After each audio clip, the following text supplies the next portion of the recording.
আল্লাহর কসম আমি না বুঝে না জেনে না স্টাডি করে একটা কথা বলতেছি না। শেষ জামানার সবচেয়ে ইম্পর্টেন্ট জায়গা ওই প্যালেস্টাইন, ওই ফিলিস্তিন, জেরুজালেম। পুরো বিশ্বটা ওইখানে গিয়ে আস্তে আস্তে শেষ হয়ে যাবে। আসল লক্ষ্যটা কি জানেন? যেখানে আমাদের ভাইরা এখন মার খাচ্ছে না, ওই ফিলিস্তিন, ওই জেরুজালেম হচ্ছে আমাদের আসল লক্ষ্য। ওইটাই পৃথিবীর এমন একটা জায়গা যেখান থেকে সভ্যতা শুরু হয়েছে পৃথিবীতে।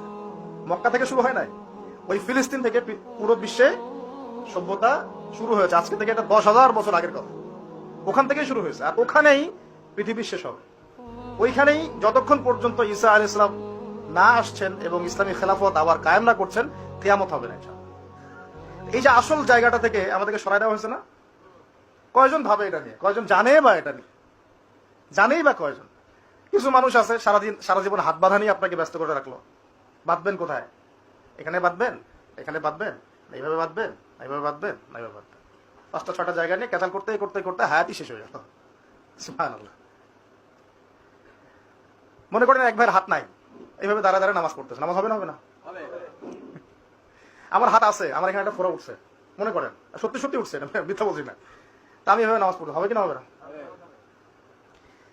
হাত বাঁধেই নাই সে, হবে না? হবে না? আর যখন বোম পরে জান থাকবে না, তখন হাত বাঁধে কি করবেন? এখন উম্মার মধ্যে মারামারি, কাটাকাটি, বিভক্তি, আর কাফেররা এসে উম্মার সাথে যুদ্ধ করা শুরু করবে, তখন কি হাত বাঁধে নিয়ে ব্যস্ত থাকবেন? এই ব্যস্ত আছেন বলেই তো হাতে অস্ত্র ধরতে পারছি না। এক ভাই খুব সুন্দর কথা বলছে যে ইসরায়েলের উচিত যে বাংলাদেশ থেকে এরকম কিছু শায়েক এবং মানুষকে হায়ার করা এবং এদেরকে ফিলিস্তিনে ছড়িয়ে দেওয়া, তাহলে জীবনেও ফিলিস্তিনিরা আর অস্ত্র হাতে নিতে পারবে না।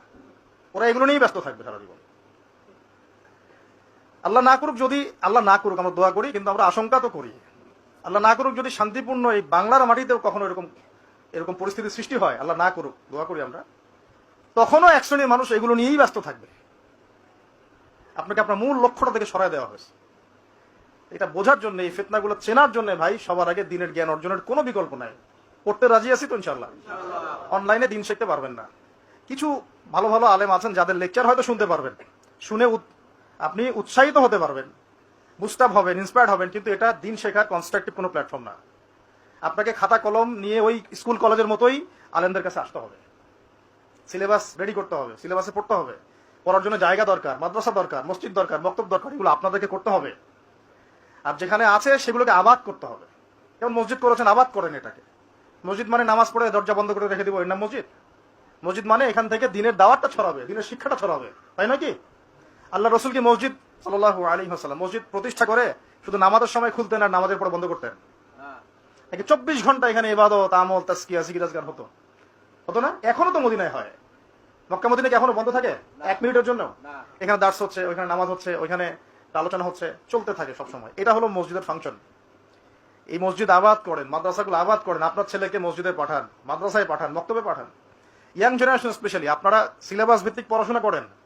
এই ফ্যান্টাসি দিয়ে কিচ্ছু হবে না, আবেগ দিয়ে, ফ্যান্টাসি দিয়ে কাজের কাজ কিছু হবে না। খুব আবেগ লাগতেছে, খুব কষ্ট হচ্ছে আমার ফিলিস্তিনের জন্য, খুব কষ্ট হচ্ছে পুরো বিশ্বের প্রেক্ষাপটে মুসলিমদেরকে দেখে, কিন্তু আপনি তো ইসলাম সংশোধনের দিকে আসছেন না। মাঝে মাঝে নামাজ পড়ছেন, কোন রকম 5 ওয়াক্ত নামাজ পড়লেও সুন্নাহ মাফিক জীবনযাপন করছেন না, জিনায় লিপ্ত হয়ে যাচ্ছেন, সুদ খাচ্ছেন, অর্থনৈতিক জীবনের কথা বলছেন, এখানে সুদ খাচ্ছেন, ব্যবসায় প্রতারণা করছেন, রাজনীতি করতে গিয়ে আপনি তাগুতের দিকে চলে গেছেন। এক কথায় তাগুতের দিকে।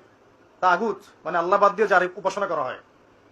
আমরা এখানে আল্লাহ পাকের বিধানের দাসত্বের চাইতে মানব রচিত বিধানের দাসত্ব বেশি করেছি এবং করছি, এখনো করছি, করে যাচ্ছি। কিছু করার নাই, কারণ পুরো বিশ্বটা এইভাবেই তো ফাংশন করা। যাদের গলায় জাতিসংঘের দড়ি আছে, এরা তো এখান থেকে বেরোতে পারবে না। পারবে না, তাহলে ওদের আন্ডারে যে রুলস এন্ড রেগুলেশন, এর আওতায় তো চলতে হবে। কিন্তু শিরক হয়ে গেল, এখানেও তো শিরক হয়ে গেল। মার না খাওয়ার কোনো কারণ নাই আমাদের এখন এই পর্যন্ত যে আমরা শান্তিপূর্ণ ভাবে নামাজ কালাম পড়তে পারছি, আল্লাহ পাকের রহমত। বিশ্বাস করেন, আল্লাহ পাকের খাস রহমত। জানি না কত বছর এই রহমত থাকবে এইভাবে, যদি আমরা সতর্ক না হই। সতর্ক হওয়ার জন্যই বলছি ভাই, এগুলো নিয়ে আমরা অনেক ভাবি, না বুঝে না জেনে একটা শব্দ বলছি না আমি। আল্লাহর কসম আমি না বুঝে না জেনে না স্টাডি করে একটা কথা বলতেছি না। শেষ জামানার সবচেয়ে ইম্পর্টেন্ট জায়গা ওই প্যালেস্টাইন, ওই ফিলিস্তিন, জেরুজালেম। পুরো বিশ্বটা ওইখানে গিয়ে আস্তে আস্তে শেষ হয়ে যাবে।